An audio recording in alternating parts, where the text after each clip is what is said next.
السلام علیکم ورحمۃ اللہ وبرکاتہ، والصلاة والسلام علی من لا نبی بعدہ، اما بعد فاعوذ باللہ من الشیطان الرجیم، بسم اللہ الرحمن الرحیم۔ الہاکم التکاثر حتی زرتم المقابر، کلا سوف تعلمون ثم کلا سوف تعلمون، کلا لو تعلمون علم الیقین لترون الجحیم ثم لترونها عین الیقین ثم لتسألن یومئذ عن النعیم۔ صدق اللہ العلی العظیم وصدق رسولہ النبی الکریم ونحن على ذلك من الشاہدین والشاکرین۔ اللہم الہمنا رشدنا واعذنا من شرور انفسنا، اللہم وفقنا لما تحب وترضى من القول والفعل والنیہ۔ رب اشرح لي صدری ويسر لي امری واحلل عقدۃ من لسانی یفقهوا قولی، آمین یا رب العالمین۔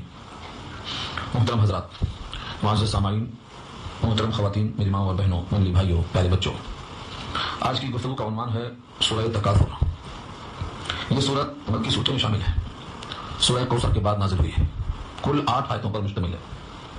عام طور سے اس آیت میں جو اشارہ ہے اور خطاب ہے وہ کافروں کی طرف ہے۔ الہاکم التکاثر، غفلت میں رکھا ہے تم کو بہتاتیت کی حرص نے۔ ظاہر یہ ہے کہ غفلت مومن کی صفت نہیں ہو سکتی، مومن تو ذاکر شاکر ہمیشہ اللہ کی یاد میں مستغرق منہمک ہوتا ہے، اس کی زبان پہ ہمیشہ اللہ کی یاد ہوتی ہے، تو یہ بندہ غافل کیسے ہے؟ اس لیے اکثر شارحین لکھتے ہیں الہاکم التکاثر میں کہا ہے کہ مال کی بہتاتیت نے تم کو غفلت میں ڈال دیا ہے، اس کے پہلے مخاطب تو کافر ہیں، مشرک ہیں۔ اب اگر کسی اور میں یہ غفلت آ جائے جہالت کی وجہ سے، کم علمی کی وجہ سے، سچی صحبت نہ ملنے کی وجہ سے، بچپن سے لے کر کے آخری عمر تک انسان کو صحیح علم حاصل نہ ہونے کی وجہ سے، یہ غفلت مسلمانوں میں بھی آ چکی ہے، لیکن اصل مخاطب تو اس کے کافر ہی ہیں، مشرک ہی ہیں۔ مومن سے یہ امید ہو نہ سکتی ہے کہ وہ اللہ کی یاد سے غافل ہو جائے، اس لیے یہاں پر یہی کہا جائے گا الہاکم، تم کو غفلت میں ڈال دیا ہے۔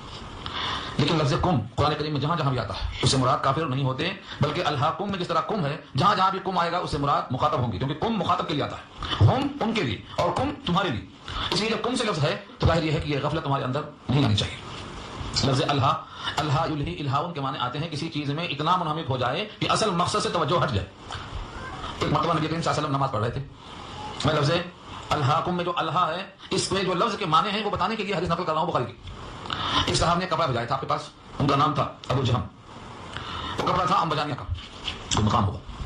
وہ تحفہ آپ نے قبول کر کے نماز پڑھا، لیکن اس کپڑے میں نقش و نگار بارڈر کچھ تھے، توجہ نماز میں بار بار اللہ کی طرف جانے کے بجائے اس کپڑے کی طرف آ رہی ہے۔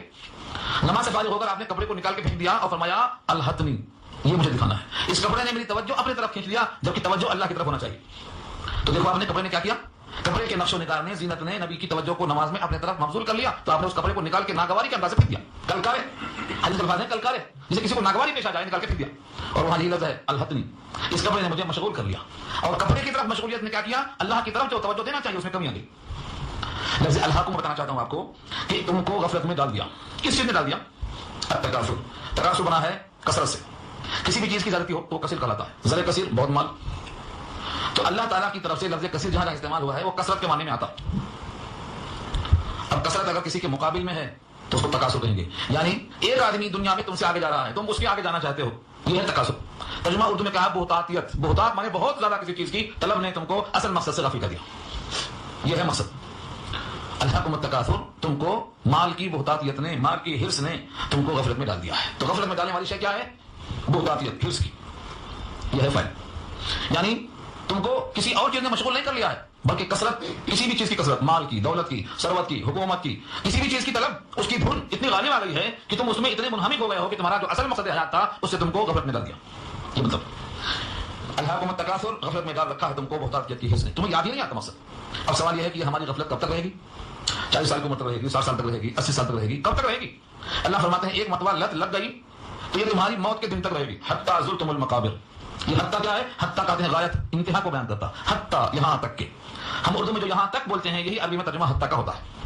حتیٰ بہتاتیت کی حرص نے تم کو غفلت میں رکھا ہے یہاں تک کہ زرتم، تم زیارت کر لو، زرتم فعل ماضی ہے لیکن حتیٰ داخل ہونے سے مستقبل کا معنی دے گا، یہاں تک کہ تم زیارت کر لو، کس کی؟ المقابر۔ مقابر جمع ہے مقبرہ اور مقبرہ، دونوں جائز ہے، بے پر پیش بھی اور بے پر زبر بھی دونوں جائز ہے، تو مقبرہ یا مقبرہ جمع اس کی مقابر۔ جب تک تم قبروں کو نہ دیکھ لو تب تک تمہاری غفلت نہیں جائے گی۔ اور یہ اوپر سے دیکھنا مراد نہیں ہے، کیونکہ اوپر سے تو ہم دیکھتے ہیں، اوپر سے دیکھنے والا گزر جاتا ہے دیکھ کے، یہاں مراد ہے اندر سے قبر کو دیکھنا، یعنی اس میں اترنا۔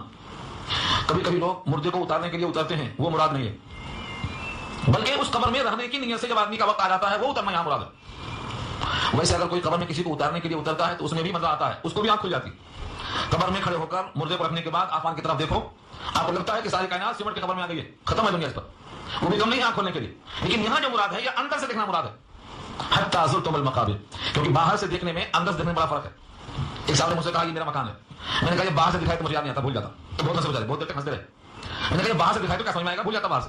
تو یہ قبر کا حال بھی یہی ہے، باہر سے بھول جاتا جب تک اس میں اندر میں جانا گیا کسی انسان کی آنکھ نہیں کھلتی، خاص طور سے جس کو غفلت ہو گئی ہے. یہاں تک کہ تم زیارت کر لو. تو زرتم کے معنی یہاں زیارت کے آتے ہیں. ہمارے پاس اردو میں زیارت مشہور ہے، 3 دن کے بعد ختم قرآن کرنا، اشارے ثواب کرنا، وہ زیارت یہاں مراد نہیں ہے، بلکہ زارہ یزورو کے معنی آتے ہیں کسی کو دیکھنا، آنکھوں سے کسی کو دیکھنا، یہ زیارت کرنا ہے. ہم آپ کی زیارت کے واسطے آئے. حدیث میں آتا ہے زرنی غبن تزدد حبا، ناگے سے مجھے دیکھو، ناگے سے دیکھنے سے پیدا ہوگا کہ محبت میں اضافہ ہوگا. تو یہاں زرتم سے مراد زیارت ہے. حتی زرتم المقابر، یہاں تک کہ تم قبروں کو دیکھ لو. یہ 2 چیزیں بتائی گئی. کلا، کلا کہا کے فرمایا گیا حرف لدا، جھڑکنے کے لیے، ہرگز نہیں. یعنی تم جتنی چیزوں میں کامیابی سمجھتے ہو، دنیا پہ محنت کر رہے ہو، کلا ہرگز نہیں، سوف تعلمون، ان قریب تم اس کو جان لو گے. اگر تمہیں گمان میں ہے، گمان اور چیز ہے اور جان لینا اور چیز ہے. علم، تعلمون علم سے بنا ہے، اور علم کے معنی آتے ہیں جو چیز معلوم ہو، اور معلوم ہونے کے لیے متعین ہونا ضروری ہے. جو چیز معلوم ہوگی وہ متعین ہوگی، اور جو چیز معلوم ہی نہیں ہے اس کے بارے میں تمہارا گمان ہے. گمان کا نام یقین نہیں ہے. ایمان جس کا نام ہے ایمان، اطمینان قلبی، اس میں اگر شک اور تردد ہے تو یقین کے خلاف ہے. اطمینان کا مطلب یہ ہوتا ہے کامل یقین، اور یہ تم کو جب ہوگا جب تم جان لو گے. سوف تعلمون، ان قریب جان لو گے. 2 مرتبہ جملہ آیا ہے. سوف تعلمون، ان قریب تم آگے جان لو گے. ثم پھر کلا کوئی نہیں، سوف تعلمون، ان قریب جان لو گے. 2 بار کہا. ایک جیسے ہی قبر میں اتارا جائے گا جان لو گے دنیا کی حقیقت. دنیا چھوڑ کے آ گئے، کتنی پراپرٹی تھی، کتنی جائیداد تھی، اس سے مطلب نہیں، سب چھوڑ کے آ گئے. تو ایک بار قبر میں جان لو گے، اور ایک بار جب دوزخ میں داخل کریں گے فرشتے جب جان لو گے. یہ 2 بار کا یہاں علم ہے. اس وقت میں نے عرض کیا تھا کہ یہ مومن کے لیے ہو ہی نہیں سکتا ہے. مومن تو جنت کا حقدار بنتا ہے. مومن کو مال کی بہتاتیت سے اللہ کی یاد میں غفلت نہیں آتی. مومن تو ہمیشہ ذاکر اور شاکر ہوتا ہے، تو مومن کے واسطے نہیں. لیکن افسوس کا مقام ہے اگر مومن کو اس غفلت میں دیکھا جائے.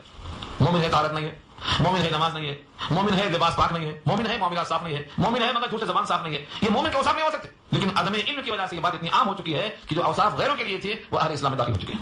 امراض نہیں. تو یہاں فرمایا 2 مرتبہ سوف تعلمون ثم کلا سوف تعلمون. سوف ہمیشہ مضارع پہ آتا ہے. مضارع مطلب ایک ورب ہے جس میں مستقبل اور حال دونوں معنی پائے جاتے ہیں، لیکن جب سوف داخل ہوتا ہے تو اس کو مستقبل کے لیے خاص کر دیتا ہے. سوف تعلمون، ان قریب آگے جان لو گے، یعنی جیسے قبر میں اتارا جائے گا سب سمجھ میں آ جائے. ثم پھر کلا سوف تعلمون، ہرگز نہیں، ان قریب تم جان لو گے. کلا ہرگز نہیں، لو تعلمون علم الیقین. لو حرف شرط ہے. لو کے معنی اگر. سپوز تم کو تو علم یقین نہیں ہے، تم کو تو علم ظن ہے، علم گمان ہے. اگر تم کو علم یقین آ جائے تو تمہاری یہ کثرت، تمہاری بہتاتیت میں غفلت سب ختم ہو جائے گی. تو سب ختم ہو جائے گی یا معذوب ہے کیوں قرینے سے. شاہین لکھتے ہیں لو تعلمون علم الیقین، اگر تم کو ہو جائے، اگر تم جان لو علم یقین. تو گویا علم کی 2 قسمیں، ایک علم جس کے ساتھ یقین کی صفت آئی ہے، یقینی علم، اور ایک علم ایسا ہے جس میں یقینی کیفیت نہیں ہے بلکہ بے یقینی کیفیت ہے. عدم اطمینان ہو بھی سکتا ہے، دماغ میں ایسا آتا ہے پتہ نہیں صحیح ہے پتہ نہیں غلط ہے، تردد ہے، ریب ہے، شک ہے. ان چیزوں کا نام علم یقین نہیں. کہتے ہیں لوگ ایسا ہوگا، کہتے ہیں لوگ ایسا ہوگا، یہ علم یقین نہیں. آدمی جیسا اپنی آنکھوں پہ دیکھ لیتا ہے، اپنے کان سے سن لیتا ہے، تو بڑے جوش میں کہتا ہے میاں میں نے آنکھوں سے خود دیکھا ہے، میں نے اپنی آنکھوں سے دیکھا، مجھے خود معلوم ہے، میں نے کان سے سن لیا. اب اس کو اپنی آنکھ اور اپنے کان پہ اتنا یقین ہے کہ اس میں شک نہیں رہتا. حالانکہ آنکھیں دھوکہ دے سکتی ہیں، کان بھی دھوکہ دے سکتا ہے. مطلب ایک عمر انسان کی گزر جاتی ہے تو دنیا ہی میں لوگ دیکھتے ہیں کہ سب سے معتبر دونوں ساتھی ساتھ سے چھوڑ دیتے ہیں. فخانتاہما السمع والبصر. جیسے عمر طویل ہو جاتی ہے دونوں اعتماد والے رفیق ساتھ چھوڑ دیتے ہیں، نہ کان سے سنائی دیتا ہے نہ آنکھ سے نظر آتا ہے، دونوں چھوڑ دیتے ہیں. لیکن علم یقین جس کا نام ہے جو دل میں بیٹھ جاتا ہے تو وہ اندھا ہو کر بھی یقین سے غافل نہیں ہوتا. یہ عین یقین کیسے حاصل ہوگا؟ کلا ہرگز نہیں، لو تعلمون اگر تم جان لیتے علم الیقین، یقینی علم. یقینی علم آتا کیسے؟ دنیا میں علم یقین آنے کے لیے جو راستے ہیں یہ سب اگر حواس خمسہ سے آئے ہیں تو گویا ہم نے اپنے اجسام پر بھروسہ کر لیا. حواس خمسہ کی تشریح سن چکے پیچھے آپ، یعنی زبان سے چکھ لیا میٹھا ہے کھٹا ہے. اس زبان سے چکھ لینا آپ کے اندر ایک علم گیا قوت ذائقہ کے ذریعے، کھٹا ہے میٹھا ہے، کھٹا میٹھا کا علم زبان نے دے دیا. یہ قوت ذائقہ. ناک سے سونگھ لیا، سونگ کر دیا اس میں خوشبو ہے یا اس میں بدبو ہے، یہ تازہ ہے یا باسی ہے. یہ قوت شامہ ہے، یہ بھی قوت ہے آپ کے پاس. آنکھوں سے دیکھ لیا کہ اس کا رنگ بدل گیا ہے، یہ قوت باصرہ کہلاتی ہے، بصارت. ہاتھوں سے چھو لیا، چھو کر دیکھ لیا کھردرا ہے، ملائم ہے، گرم ہے، ٹھنڈا ہے، یہ قوت لامسہ ہے، لمس کی قوت ہے. تو انسان کے لیے اللہ نے قوت دی ہے، قوت ذائقہ اور قوت شامہ، قوت باصرہ اور قوت لامسہ. ایک قوت اور ہے سامعہ، سن کر کے. یہ پانچوں کا نام کیا ہے؟ حواس خمسہ مدرکہ، ادراک کرنے والی یہ 5 قوت ہے. یہ انسان کے علم کا ذریعہ ہے. اگر آپ نے اس کے ذریعے سے علم حاصل کیا تو آپ کو جو علم حاصل ہوا اس کو آپ نے یقین سمجھتے ہیں. لیکن یہ علم یقین کی سب سے کمزور شکل ہے کہ آپ نے اپنے جسم پر بھروسہ کر لیا. آپ کے اطراف ہے، آپ کا اجسام ہے. اس کے مقابل اللہ فرماتے ہیں تمہارا علم تمہارے پاس ہے یہ بہت تھوڑا ہے. تم کو اس ذات کی طرح کوئی خبر نہیں دے گا جو علیم الخبیر ہے. لا ينبئك مثل خبیر. خبیر کی طرح تجھے خبر کون دے گا؟ تو جب اللہ کے پاس سے علم آتا ہے وحی کے ذریعے سے، نبی کے توسط سے، تو وہ علم یقینی ہوتا ہے اعلیٰ درجے میں. اور جب یہ علم آتا ہے جسم کے ذریعے سے تو یہ بھی علم یقین ہوتا ہے، لیکن اپنے جسم پر روزہ کرتے ہوئے یہ کبھی غلط بھی ہو سکتا ہے، اس میں امکان ہے. آپ کو بخار ہے، آپ نے میٹھی چیز کھایا، کڑوی لگ رہی، تو بخار کے ہونے سے میٹھی چیز کڑوی لگتی ہے، زبان نے غلط فیصلہ دے دیا، زبان سے غلطی ہو گئی. آنکھیں بھی دھوکہ کھاتی ہیں، ہاتھ بھی دھوکہ کھاتا ہے. تو انسانی علم کے جو ذرائع ہیں ان میں غلطی کا امکان ہے، لیکن جو ذرائع علم یقین اللہ کی طرف سے وحی کی شکل میں ہے، اس میں غلطی کا امکان نہیں. تو علم یقین کیسے حاصل ہوگا؟ کاش کہ تم کو علم یقین حاصل ہو جاتا. لو تعلمون علم الیقین، یہ حرف شرط کے ساتھ ہے، اس کی جزا محذوف ہے. فرمایا اگر تم جان لیتے علم یقین کے ساتھ تو اس غفلت میں تم نہ رہتے. تمہارا یہ ہنسنا، تمہارا یہ دنیا پر فریفتہ ہونا، اپنے فرائض سے غافل ہونا، کاش کہ تم جان لیتے علم یقینی طور پر کہ تمہارا انجام کیا ہونے والا ہے. تم ماضی میں ایک حقیر قطرہ تھے، اب تمہارے جسم میں غلاظت ہے، اور تمہیں اب آئندہ مٹی کھانے والی ہے، اور انکار کی برداشت میں جہنم میں جانے والے ہو. اگر تم یہ باتیں جان لیتے تو تمہارا موقف چینج ہو جاتا. یہ مطلب ہے کلا لو تعلمون علم الیقین، کاش کہ تم جان لیتے علم یقین کو. لترون الجحیم، لترون الجحیم. جحیم تو دوزخ کا نام ہے. جحیم دوزخ کے بہت سارے نام ہیں، ان میں سے ایک نام جحیم بھی ہے. قرآن کریم میں کئی نام ہیں، کہیں جہنم کہا ہے، کہیں سقر کہا ہے، کہیں لظا کہا ہے، کہیں ذات اللہب کہا ہے. تو مستقل کئی نام ہے. یہاں جحیم کے معنی دوزخ کے، اور اس کو دیکھنے کے واسطے دو لفظ تاکیدی ہے. شروع میں لام زبر لا اور نون پر تشدید ہے، اور بیچ میں لفظ ہے ترونا. را یرا کے معنی دیکھنا، تو اس سے تاکیدی کیا بنا؟ لترون، تم ضرور دیکھ لو گے. کیا دیکھ لو گے؟ دوزخ. بے شک تم ضرور دوزخ دیکھ لو گے. یعنی ایک زمانہ ایسا آئے گا کہ تم دوزخ میں پہنچ جاؤ گے اگر تمہاری یہ غفلت ایسی ہی رہی. یہ ہے پوشیدہ. اگر تمہاری یہ غفلت ایسی ہی رہی اور تم کو علم یقین نہیں آیا اور تم شک اور گمان میں پڑے رہے اور مال کی بہتاتی اور حرص میں تم اتنے غافل رہے کہ اپنے مقصد حیات سے واقف نہیں ہو سکے، تو بالآخر تمہیں ایک دن جہنم میں دیکھنا پڑے گا. یہ ہے لترون الجحیم. جو انسان جہنم میں پہنچ جائے گا، جہنم میں پہنچ جائے گا، تو اس میں اترنے کے بعد اس کو عین الیقین حاصل ہوگا. پہلے کیا تھا؟ علم یقین. علم یقین اگر جسم کے ذریعے ہے تو یہ 5 قوت ہیں، اور وحی کے ذریعے ہے تو قرآن اور حدیث، کیونکہ اور کوئی شکل وحی کی نہیں ہے. تو وہ علم یقین تھا. وہی کو مانتا ہے تو وہی کے ذریعے آئے گا علم یقین، دھوکے کا گمان نہیں. اگر جسم سے آئے گا علم یقین تو اس میں غلطی کا امکان پھر بھی ہے. اس لیے پہلے کہا تم کو علم یقین اگر ہوتا تو موقف تمہارا بدل جاتا. اور فرمایا جب تم جہنم دیکھ لو گے تو تم جہنم کو جب دیکھو گے تو تم کو عین الیقین حاصل ہوگا. عین کے معنی ذات، یقین کا عین. یہ عربی کا انداز ہے. لفظ عین کہتے ہیں کسی خاص چیز کے اس کے اپنے وجود. عین یقین، حقیقی یقین حاصل ہوگا. یقین کی آنکھ سے تم کو جہنم دیکھنا ہے. مطلب یہ ہے کہ ایک تو ہے جہنم کے بارے میں جانکاری وحی کے ذریعے، اور ایک ہے جب اس میں اتر کر داخل ہوں گے اور اس کا ذائقہ چکھیں گے اور اس کی تکلیفوں سے آشنا ہوں گے تو وہ علم جو ہوگا وہ عین الیقین ہوگا. کسی نے کہا دیا کہ تمہاری قوم بچڑے کی پوجا کر رہی ہے. اللہ تعالیٰ نے حضرت موسیٰ سے کیا کہا تھا کوہ طور پہ؟ آپ کی قوم بچڑے کی پوجا کر رہی ہے. حضرت موسیٰ کو اتنا غصہ تو نہیں آیا کہ تورات کی تختیاں پھینک دیں، تورات کو لے کے آئے. لیکن جب آنکھوں سے دیکھ لیا کہ پوری قوم بچڑے کی پرستش کر رہی ہے تو بال کھڑے ہو گئے، تختیاں پھینک دیا. وَأَلْقَى الْأَلْوَاحَ وَأَخَذَ بِرَأْسِ أَخِيهِ يَجُرُّهُ، تختیاں ڈال دیا اور اپنے بھائی حضرت ہارون کے سر کے بال ایک ہاتھ میں اور داڑھی کے بال ایک ہاتھ میں، دونوں پکڑ کے گھسیٹا. اتنا غصہ کیوں آیا؟ دیکھنے سے. تو یہ عین یقین ہے. ایک آدمی نے کہا تھا بیٹا بھاگ گیا، اتنا غصہ نہیں آیا، لیکن آ کے دیکھا تو پی کے پڑا ہوا ہے، اب غصہ زیادہ آتا. انسان کی فطرت یہ ہے علم یقین کے مقابلے میں عین یقین پر غصہ زیادہ آتا ہے. اللہ فرماتے ہیں تم جہنم کو اگر علم یقین کے ساتھ جانتے تب بھی تمہاری توجہ بدل جاتی، لیکن اگر تم جہنم میں داخل ہوگے تو اس وقت تم کو عین یقین حاصل ہوگا. یہ یقین کی آنکھ سے تم جہنم کو دیکھ لو گے. یہ انسان کی فطرت ہے. یہ سب کیوں ہو رہا ہے؟ ان 7 آیتوں سے آپ کو محسوس کیا ہوا کہ انسان کو مال کی کثرت اور مال کی حرص نے اتنا غافل کر دیا ہے کہ جب تک قبروں میں داخل نہ ہو جائے یہ غفلت ختم نہیں ہوگی، اور اس کے بعد قبر میں جاتے ہی معلوم ہو جائے گا، اور دوسری بار جہنم میں جائیں گے تو معلوم ہو جائے گا، مگر اس وقت فائدہ نہیں ہوگا. اگر اب معلوم ہو جائے علم یقین کے ساتھ تو رخ بدل جائے گا، لیکن اگر نہیں بدلیں گے علم یقین کی وجہ سے تو جہنم میں ضرور داخل ہوں گے، اور اس موقع پر تم یقین کیا جہنم کو دیکھ لو. بہت سارے انسان ہیں ان کی اللہ نے حاجت پوری کر دیا. ایک ہے ضرورت جس کا نام حاجت ہے، اور ایک ہے خواہش. دنیا خواہش پوری کرنے کی جگہ نہیں ہے. یہی بات سمجھانا اس آیت میں. دنیا کے لوگ سمجھتے ہیں کہ ہم دنیا میں اپنی خواہشیں پوری کر سکتے ہیں، یہ غلط ہے. دنیا میں اللہ کے نبی نے صرف حاجت پوری کرنے کا حکم دیا ہے، خواہش پوری کرنے کی جگہ جنت ہے. اس وجہ سے فرمایا کہ دنیا کافروں کے لیے جنت ہے اور مومن کے لیے قید خانہ ہے. جو قید خانہ ہے تو خواہشیں پوری کر سکتے، ہاں ضرورتیں پوری کرو. ضرورت میں خواہش میں کیا فرق ہے؟ ہر چیز جو دل میں آئے کرنا، ہر چیز جو دل میں آئے دل کی خواہش پوری کرنا، یہ خواہش ہے، یہ درست نہیں. بلکہ حدیث میں اس پر بڑی وعیدیں آئی ہیں. اصل چیز کیا ہے؟ آپ کی حاجت اور ضرورت کیا، اس کی تکمیل کرنا، تو انسان کو غفلت نہیں آئے گی. ابن آدم کیا کہتا ہے؟ ایک حدیث میں الفاظ ملتے ہیں، نبی صلی اللہ علیہ وسلم نے فرمایا ابن آدم کہتا ہے مالی مالی، میرا مال میرا مال میرا مال. حالانکہ مال اس کا اس کی ملکیت میں ہونے کے باوجود صرف اتنا ہے اس کا جو اس نے کھا لیا یا پہن لیا یا صدقہ دے دیا. 3 شکل بتایا اللہ کے نبی. کھا لیا، کھا کے نفع اٹھا لیا، پہن کر کپڑے کو پرانا کر دیا، یا صدقہ دے کر اللہ کے یہاں جمع کر دیا. یہ 3 اس کا ہے، اور جو چھوڑ کے چلا گیا اس کے ورثہ کا. یا اور بات ہے کوئی نہیں چاہے گا کہ میرے مرنے کے بعد میرے ویسا فقیر ہو جائیں. حدیث میں آتا ہے اپنے وارثین کو اپنی اولاد کو بھکاری بنا کر چھوڑنے کے مقابلے میں صاحب ثروت بنا کے چھوڑنا اچھا ہے. لیکن اس کا مطلب یہ نہیں ہے کہ اپنی آخرت تباہ کر لو کسی دنیا کی خاطر. کسی کی دنیا کے لیے اپنی آخرت تباہ کرنے کا مطلب یہ ہے کہ آپ کے جو حقوق واجبہ مال میں زکات ہے, صدقات ہے, مہمان کی ضیافت ہے, صدقہ جاریہ ہے, آپ اگر ناجائز طریقے سے مال کمائیں گے یا جائز طریقے سے کمائیں گے لیکن حقوق ادا نہیں کریں گے, ان دونوں صورتوں میں آپ نے کیا کیا, کسی کی دنیا بنانے کے لیے اپنی آخرت تباہ کر لیا. یہی یہاں مراد ہے. کمانا کھانا بنا نہیں ہے, محنت کرنا بنا نہیں ہے. آپ حلال طریقے سے کمائیں اور مال کا حق ادا کر دیں, قصہ ختم ہے. یہ غفلت نہیں ہے. جو آدمی حلال کی فکر کرے گا وہ غافل نہیں ہے, چوکنا ہے. جو حلال حرام دونوں کما رہا ہے وہ غافل ہے. جو مال کو صرف جمع کرتا ہے حقوق نہیں دیتا ہے وہ غافل ہے. جو مال جمع کرتا ہے اس کے حق ادا کرتا ہے وہ غافل نہیں ہے, اپنے موقع سے واقف ہے.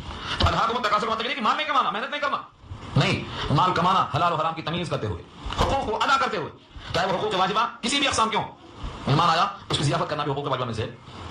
کسی فقیر کو دیکھا آپ نے اس کی حاجت پوری کرنا صدقہ نافلہ میں سے ہے. یہ بھی آپ کے ذمہ رکھا اللہ نے. اور فرمایا ہے کہ جیسے کسی گھر میں کچھ بچے ہوں تو آپ کی ذمہ ہے پوروں کی دیکھ بھال کرنا, اپنے اولاد کی فکر کرنا.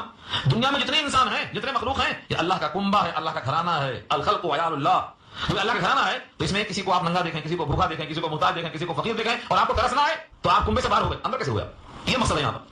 تو غفلت کا مطلب یہ ہے کہ آدمی محنت کرے, حلال کو جمع کرے, حرام کو جمع نہ کرے, حلال کھائے حرام کو نہ کھائے, حقوق واجبہ میں کوتاہی نہ کرے, حقوق ادا کرتے ہو جائے. بہت سے لوگ طریقے جو رائج ہیں ان کے ذریعے سے مال حاصل کرنا چاہتے ہیں, چاہے وہ طریقے مروجہ قطعاً جائز نہ ہو, قطعاً جائز نہ ہو. بہت سے رسم و رواج جاری ہیں ہندوانہ, مشرکانہ, ظالمانہ, لیکن قوم اس کے دھارے میں پا رہی ہے اور کہتی ہے کہ ہم کیا کریں, ہو رہا ہے ایسا, ہم کیا کریں, چل رہا ہے ایسا. یہ ہو رہا ہے, چل رہا نہیں چلے گا. اسلام پر چلنے والے کے لیے اسلام میں کیا حکم ہے اللہ کا, اس کے بغیر اگر کوئی جی رہا ہے تو غافل ہے. یہ ہے حکم. ہمارے لیے حلال ہے یا نہیں ہے یہ چیک کرنا. ہمارے واسطے حلال ہے تو اس کی طلب, اور اگر حلال نہیں ہے تو اس سے غفلت, اس کا اعراض کرنا ہم پر واجب ہو جائے. دنیا میں چل رہا ہے, دنیا میں تو بہت کچھ چل رہا ہے, کیا سچا ہے اور کیا غلط ہے اس کا فیصلہ صرف اور صرف اسلام کرے گا. تو ان آیتوں کا مقصد کیا نکلا, دنیا میں غفلت اتنی نہ ہونا چاہیے کہ مقصد حیات سے ہم غافل ہو جائیں. یہاں سوال حاجت کا اللہ نے پوری کر دیا ہے. پہلے لوگ پورا مہینہ فاقہ کرتے تھے, اللہ کا فضل ہے آپ 3 ٹائم کھانا کھاتے ہیں, کپڑوں کی جگہ نہیں ہے, اتنے آسائش کے اسباب دے دیا اللہ نے, کیا بدل جانے کی ضرورت نہیں. لیکن حاجتیں دل میں باقی ہیں, جیسا کہ حدیث میں آیا ہے اگر سونے چاندی کی ایک تھیلی نہیں, ایک کمرہ نہیں, ایک مکان نہیں, ایک بستی نہیں, اگر سونے چاندی کی ایک وادی مل جائے, وادی کہتے ہیں ایک پہاڑ سے دوسرے پہاڑ کے بیچ میں جگہ جو خالی ہوتی ہے اس کو وادی کہتے ہیں. سونا چاندی کتنا سکتا ہے اس میں, اتنا سونا چاندی اگر مل جائے, لو کان لابن آدم وادیا من ذهب فاحب ان يكون له واديان ولم يملا فاه الا التراب. ابن آدم کو اگر سونا چاندی کی ایک وادی مل جائے تو دل سے وہ خواہش کرے گا کہ ایسی ایک وادی اور ہونا چاہیے. اور یہ خواہش کون پوری کرے گا, فرمایا ولن يملا فاه, اس کا منہ کوئی بھرے گا نہیں, الا التراب, مگر مٹی. جس دن مٹی ڈالیں گے منها خلقناكم وفيها نعيدكم, یہ مٹی جب منہ پہ پڑے گی تب وہ تمنا بازو پوری ہوگی ورنہ نہیں پوری ہوگی. یہ کون کہہ رہے ہیں, سید الانبیاء. یہ ہے شوق, یہ ہے خواہش, یہ ہے دل سے دنیا. 2 حریص ہیں جن کی پیاس نہیں بجھتی ہے. میرے آقا نے فرمایا 2 حریص جن کی حرص دنیا میں نہیں بجھ سکتی ہے. وہ کون ہے دونوں, ایک دنیا کا طالب اور ایک دین اور علم کا طالب. دونوں کی پیاس نہیں بجھتی. منہومان لا یشبعان, 2 پیاسے ہیں جو کبھی آسودہ نہیں ہوتے, کبھی سیراب نہیں ہوتے. طالب علم و طالب دنیا. دنیا کا طالب کبھی خواہش نہیں, بس ہے نہیں ابھی اور چاہیے, کتنا چاہیے, کوئی لمٹ پوچھ لو, اور چاہیے. اور ایسا حال ہے طالب علم کا, علم جتنا ملتا ہے پیاس اور لگتی ہے. اگر کسی کو علم کی پیاس نہیں لگی تو واقعی وہ جاہل ہے, علم سے خالی ہے. علم کے بارے میں یہ وصول ہے اللہ کے نبی کا. جس طرح دنیا آنے کے بعد حرص بڑھتی ہے دنیا کی, ایسے علم آنے کے بعد علم کی حرص بڑھتی ہے. کسی عالم کو آپ دیکھ لو غافل نہیں پائیں گے, مطالعہ ہو رہا, کیوں, یہ نہیں معلوم, وہ نہیں معلوم, یہ نہیں معلوم, وہ نہیں معلوم, پڑھتے سنتے لکھتے عمر ختم ہو جاتی. لیکن جو علم سے غافل ہے ان کو حاجت نہیں, کیا ضرورت ہے پڑھنے پڑھانے, کیا حاجت ہے قرآن سننے کی. تو جب علم آتا ہے تو مزید کی فکر ہوتی ہے, یہ علم کے آنے کی دلیل ہے. تو 2 حرص اور 2 پیاسے کبھی آسودہ نہیں ہوتے, ایک دین کا یعنی علم کا طالب اور ایک دنیا کا طالب. یہ حدیث کے الفاظ. ان دونوں حدیثوں کا مطلب کیا نکلا, ہم یہ دیکھ لیں کہ ہماری حاجتیں پوری ہو رہی ہیں تو اللہ کا شکر ادا کریں اور اللہ کے حقوق واجبات کو ادا کریں اور اللہ کی یاد سے کبھی غافل نہ ہو. یہ مقصد ہے. ہماری ہر خواہش پوری ہونے کے لیے یہ ممکن نہیں ہے. اب یہاں سے آخری آیت دیکھیے, ثم پھر لتسألن, ضرور بے ضرور سوال کیا جائے گا, یومئذ اس دن, عن النعیم, نعمتوں کے بارے میں, آرام کی حقیقت کے بارے میں سوال ہوگا. یہ آخری آیت ہر مسلمان کو چاہیے بار بار سوچے. ثم پھر, یہ ثم جو ہے وقفے کے بعد, تراخی کے بعد کا ذکر ہے. اوپر کی باتوں میں کیا ہے, تمہاری غفلت آئی یہاں تک کہ تم قبر میں آئے, اب تم قبر میں جانو گے, کچھ داخلے میں جانو گے, اب علم یقین حاصل ہوگا, اور جہنم کو دیکھنے کے بعد عین یقین حاصل ہوگا. ان تمام چیزوں کے بعد اب کیا ہوگا, اللہ سوال کریں گے. ثم پھر لتسألن, تم ضرور بے ضرور پوچھے جاؤ گے. پھر پوچھیں گے تم سے یومئذ, اس دن کیا پوچھیں گے, عن النعیم, نعمتوں کے بارے میں. عام انسان بولتا ہے کہ ہمارے پاس تو کچھ بھی نہیں ہے, کیا پوچھیں گے. صحابہ کرام نے نبی صلی اللہ علیہ وسلم سے پوچھا, نعمتوں کے بارے میں سوال ہوگا, اپنے پاس تو کوئی نعمت ہی نہیں.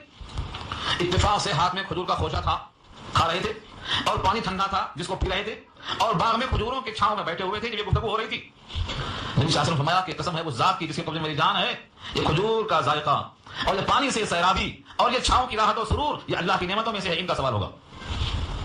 تو کوئی انسان یہ نہ کہے کہ میرے پاس تو کچھ نہیں ہے، مجھ سے کیا سوال ہوگا؟ اللہ کی نعمتیں ہر بندے پر اتنی ہیں، ہر بندے پر، مالدار ہونا شرط نہیں ہے، ہر بندے پر، کہ اگر وہ گننا چاہے تو گن نہیں سکتا۔ تو ان تعدوا نعمت اللہ لا تحصوها، گن ہی نہیں سکتا۔ 24,000 مرتبہ دن میں رات میں سانس لیتا اور چھوڑتا ہے یہ آدمی، اور ہر سانس اس کی حیات کی ضامن ہے، سانس بند حیات بند ہے، اور حیات اللہ کی نعمت ہے۔ 24,000 مرتبہ یہ نعمت کا شکر کون ادا کرے گا؟ گن سکتے ہیں ان سانسوں کو آپ؟ اللہ کی نعمت ہے، ان کو کس طریقے سے آپ چھوڑ سکتے ہیں؟ نبی صلی اللہ علیہ وسلم فرمایا کہ دنیا کے سارے انسانوں کو اللہ تعالیٰ موقف حساب میں محشر میں روک لیں گے اور 5 سوال کریں گے، 5، اور جب تک کوئی 5 سوالوں کا جواب نہیں دے گا کسی کے قدم جگہ سے ہٹ نہ سکیں گے۔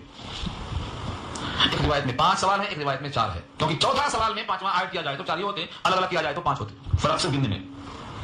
یہ 5 سوال، اور جب 5 سوال ہوگا تو محشر میں لوگ ننگے ہوں گے، کپڑا جسم پر نہیں ہوگا، پسینے میں غرق ہوں گے، کسی کا پسینہ کمر تک ہوگا، کسی کا منہ میں لگام بنانا ہوگا، اتنے پسینے میں شرابور ہوں گے، اور یہ 5 سوال کے بغیر قدم نہیں ہٹیں گے۔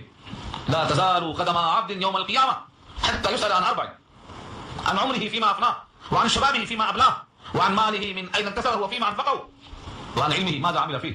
یہ 5 ہو گئے، یہ 5 سوالوں کا جواب دیے بغیر کسی کے قدم جگہ سے نہیں ہٹیں گے۔ یہ ہے نعمتوں میں سے، یہ عظیم نعمتیں ہیں۔ میں نے عرض کیا ہر نعمت پر سوال ہوگا، تفصیل سے نہیں، لیکن اس حدیث میں جو کہا گیا وہ 5 نعمتیں ہیں، اس سے کوئی انسان مستثنا نہیں ہے۔ عن عمره، عمر کے بارے میں سوال ہوگا، فیما افنا، کہاں فنا کر دیا عمر کو، 100 سال دیے تھے کہاں لگایا، 70 سال دیے تھے کہاں لگایا، جتنی عمر دنیا میں دی گئی ہے انسان کو اتنا پوچھا جائے گا۔ یہ پہلا سوال ہوگا، ہم نے تم کو عمر دی تھی کہاں لگایا۔ اب یہ نہیں بولنا کہ آپ نے دی تھی ہمیں خبر ہی نہیں، ہم نے سمجھا تھا کہ تو بائی برتھ ہے، خود ہی مل گئی، نیچرل تھی۔ پہلا سوال ہوگا تمہاری حیات جو ہم نے تم کو دی تھی کہاں لگایا، فیما افلا، وعن شبابہ فیما ابلا، اور جو ہم نے شباب دیا تھا، شباب یعنی زندگی کی جولانیاں، یہ تم نے شباب کہاں پر لگا دیا، کہاں لگایا، یہ شباب کو تم نے کہاں کھپایا کہ تم پرانے بوڑھے ہو کیا گئے۔ لکھا ہے کہ عمر میں تو شباب بھی داخل تھا، الگ سے کیوں کہا اس کو، الگ سے اس واسطے کہا کہ زندگی میں جوانی کا لمحہ ایسا ہوتا ہے کہ آدمی ہر کام میں شریک ہو سکتا ہے، جو چاہے کر سکتا ہے۔ گویا زندگی کی جولانیاں، اس کے شباب ایسا ہیں جیسے مچھلی کی بیچ کی کھڑیا، منڈی اور الگ کرو اور اس کی دم الگ کرو، بیچ کی کھڑیا اصل ہے۔ انسان کی حیات میں پہلے تو چڑھتا ہے شباب کی طرف، پھر اترتا ہے زوال کی طرف، یہ جو بیچ کا حصہ ہے زمانے شباب، یہ بڑا قیمتی وقت ہے۔ یہ قیمتی وقت تم نے کہاں استعمال کیا؟ 2 سوال ہو گئے۔ تیسرا سوال یہ ہے وعن مالہ من أين اكتسبه وفيما أنفقه، یہ مال کے بارے میں کہ تم نے کہاں سے کمایا اور کہاں خرچ کیا۔ 2 سوال ہے، اس کو 2 جوڑیں گے تو 5 بنے گا، اور اس کو ایک کریں گے کیا بنے گا۔ اس واسطے کسی روایت میں 4 ہے، کسی میں 5 ہے۔ مال کہاں سے کمایا، ایک سوال، اور مال کہاں خرچ کیا، دوسرا سوال۔ یہ دونوں ایک نہیں۔ بہت سے لوگ کیا کرتے ہیں، مال غلط طریقے سے کماتے ہیں لیکن حج کرنے چلے جاتے ہیں، تو یہ مال کہاں سے کمایا یہاں پڑے گئے۔ بعض لوگ حلال کماتے ہیں، حرام میں خرچ کرتے ہیں، ولیمے میں بلا کر ناچنے والی کو پیسہ دیتے ہیں، یہ حرام میں گیا، کمایا ہوگا حلال، پکڑا گیا۔ تو اگر آدمی حرام کمایا حج کرنے گیا تو پکڑا گیا، حلال کمایا ناجائز کام میں لگا دیا تو پکڑا گیا۔ دونوں صحیح ہونا چاہیے، حلال کمائے بھی اور حلال خرچ بھی کرے۔ حضرت امام بخاری کے جو استاد تھے سفیان ثوری، وہ کہا کرتے تھے الحلال لا يحتمل الصرف، حلال کمائی میں فضول خرچی کی گنجائش ہے ہی نہیں۔ اگر فضول خرچی ہو رہی ہے تو سمجھ جاؤ کہ کوئی طریقہ اس میں ہے ناجائز، حلال کمائی میں فضول خرچی کی گنجائش نہیں۔ تو یہ سوال بہت اہم ہے کہ مال کہاں سے کمایا اور مال کہاں خرچ کیا۔ اور 5واں سوال یہ ہے وعن علمہ ماذا عمل فیہ، علم کے بارے میں سوال ہوگا کہ تم نے اس پر کتنا عمل کیا۔ اب لوگ کہتے ہیں کہ بھائی جب سوال ہوگا علم کے بارے میں کہ کتنا عمل کیا تو بہتر یہ ہے علم ہی حاصل نہ کرو، اس سے ختم۔ تو اس پر بھی سوال ہوگا کہ علم حاصل کرنا فرض تھا، اس فرض کو پورا کیوں نہیں کیا۔ تم کو ہم نے مٹی سے بنایا، اس کا علم ہونا تھا۔ تم کو ایک پیدا کرنے والا ہے، اس کا علم ہونا تھا۔ تم کو جس نے پیدا کیا ہے تم سے ایک مقصد ہے، اس کا علم ہونا تھا۔ تم کو جس نے پیدا کیا ہے تمہاری نعمتیں دی ہیں، تمہارے اطاعت پر جنت ہے اور بغاوت پہ جہنم ہے، اس کا علم ہونا تھا۔ اللہ کی کتاب کا علم ہونا تھا۔ تم نے یہ جو فرض علم تھا یہ حاصل کیوں نہیں کیا، یہ سوال ہوگا۔ ایسا نہیں ہے، ہم نے بہت سے لوگوں کو داڑھی کی کتاب پیش کی، داڑھی کی تو کتاب لینے سے انکار کر دیا، فری میں لینے کو انکار کر دیا۔ کیوں؟ داڑھی کا علم آ جائے گا تو رکھنا پڑے گا۔ علم کا حاصل کرنا فرض ہے، اتنا فرض ہے کہ جنت میں جا سکو، جہنم سے بچ سکو، اتنا علم فرض ہے۔ وضو کرنا فرض ہے، تیمم کرنا فرض ہے، نماز پڑھنا فرض ہے، زکات دینا فرض ہے۔ یہ علم اگر نہیں آئے گا تو صحیح عمل کیسے ہوگا؟ اور علم نہ آنا یہ بچنے کی دلیل نہیں ہے۔ کوئی شخص یہ سمجھ لے کہ میرے پاس علم ہی نہیں ہے، جب علم ہی نہیں ہے تو عمل کا سوال نہیں ہوگا، سوال پلٹ جائے گا۔ علم حاصل کیوں نہیں کیا؟ ہم نے عقل دیا تھا، ہم نے فہم دیا تھا، ہم نے دل و دماغ دیا تھا، ہم نے پیغمبر بھیجے تھے، ہم نے کتابیں نازل کی تھی، ہم نے تمہارے اندر صلاحیتیں دی تھی، تم دنیا کے تمام چیزوں کو سیکھ کر آ گئے، لیکن تم نے جنت میں جانے کا راستہ نہیں سیکھا۔ یہ اللہ سوال کریں گے، تو سوال یہاں مراد ہے۔ اور یہ بھی نعمت ہے، کیا قرآن نعمت نہیں ہے؟ کیا رسول اللہ نعمت نہیں ہے؟ ساری دنیا کی تمام نعمتوں میں سب سے بڑی نعمت اللہ کے رسول کا وجود ہے۔ تم نے رسول اللہ سے واقفیت حاصل نہیں کی، تو جس طرح قرآن نعمت ہے، جس طرح رسول اللہ خود نعمت ہے، ایسے ہی دین اسلام بڑی نعمت ہے۔ اللہ فرماتے ہیں تمہارے لیے میں نے دین اسلام کو پسند کر لیا اور اپنی نعمتوں کو مکمل کر دیا۔ کھانا پینا سب نعمتیں ہیں، لیکن قرآن دے کر، دین دے کر اللہ فرماتے ہیں اتممت علیکم نعمتی، میں نے تم پر آج نعمتوں کو مکمل کر دیا۔ تو اللہ سب سے بڑی نعمت دین ہے، کیونکہ اس دین پر چل کر دائمی جنت کے حقدار بنیں گے، اور اس دین کو چھوڑ کر